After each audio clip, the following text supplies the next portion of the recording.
Lucas, Oui. t'aurais pas 3 conseils pour réviser la géométrie et les probas pour le bac? 3 conseils géométrie pro pour le bac?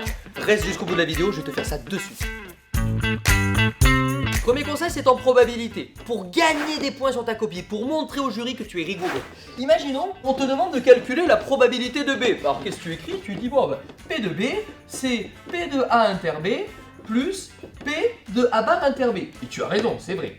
Cette formule, elle a un nom. Elle s'appelle la formule des probabilités totales. Donc il faudra écrire juste avant, d'après la formule des probabilités totales. N'oublie pas de citer le nom de la formule. Mais pour que la formule des probabilités totales fonctionne, il faut également préciser que ces deux événements forment une partition de l'univers. Si tu mets ça dans ton sujet de bac, le correcteur, mais il va t'adorer.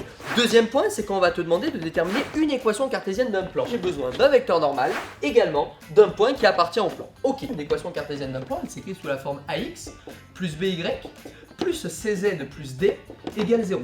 Ça, en fait, ça représente le petit a, ça représente le petit b, et ça représente le petit c, qui sont dans l'équation cartésienne du plan. Donc, je remplace. Et là, vous me dites, ok, pour déterminer une équation cartésienne de ce plan, qu'est-ce que je fais? Il faut trouver d. Et je vais me servir du point a. Donc, je peux remplacer le x par 0, le y par moins 4, le z par 5, et je vais trouver d, puisque je vais avoir une équation du premier degré inconnue d.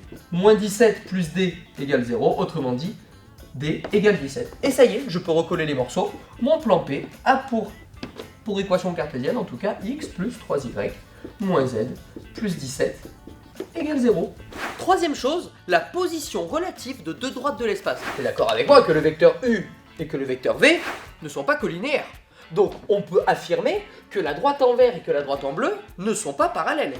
Mais regarde, elles se croiseront jamais pour autant. Elles ne sont pas séquentes non plus. Parce que dans l'espace, des droites peuvent être à la fois non séquentes, non parallèles, on dit qu'elles sont non coplanaires. En même temps, elles appartiennent pas à la même face. Il n'existe aucun plan qui va contenir à la fois ces deux droites. Attention, là je t'ai donné 3 points fondamentaux, c'est les erreurs classiques de mes élèves, mais il y en a plein d'autres. Tu n'hésites pas à m'écrire si tu as des questions, je te souhaite bon courage, à très bientôt.